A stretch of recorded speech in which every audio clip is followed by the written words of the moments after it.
Okay, so happy Saturday, everybody. I'm here to do a quick video on SPD devices or surge protective devices.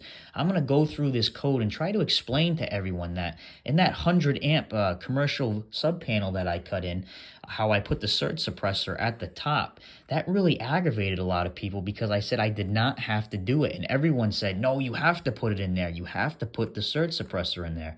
Well, I'm here to clarify that. Let's open up our book here. We're going 230.67 here.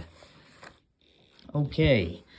Surge protected device. All services supplying the following occupancies shall be provided with a surge protective device. SPD. Dwelling units, dormitory units, guest room and guest suites of hotels and motels, areas of nursing homes and limited care facilities used exclusively as patient sleeping homes. So if you follow in these occupancies, you need to have the surge suppressor. Let's look at the location. The SPD shall be an integral part of the service or located adjacent to it. Or, here's the exception to this, if it's located at each next level distribution equipment. So what does that mean? Let's say you didn't put it at the service equipment, adjacent to it, as it says.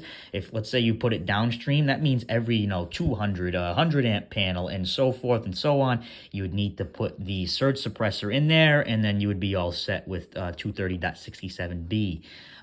The type, type 1 is going to be your line side, type 2 is going to be your load. You're normally going to end up putting the type 2 in there. But anyways, so my building was a sensory room building. So it had a bunch of rooms, and it was to take children into those rooms when they're having a hard time, to try to calm them down and to make them feel better.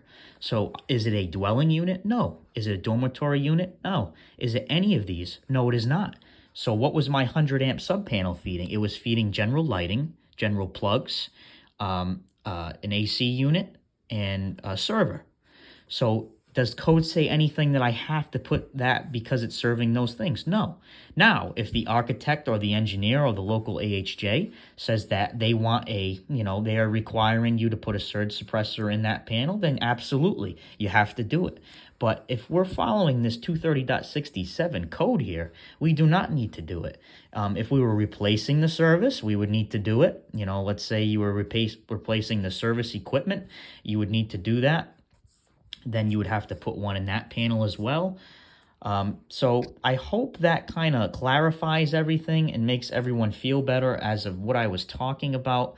And hopefully you learn something. And like I said, you're normally just going to see a type 2 surge protector. You're not going to really see a type 1.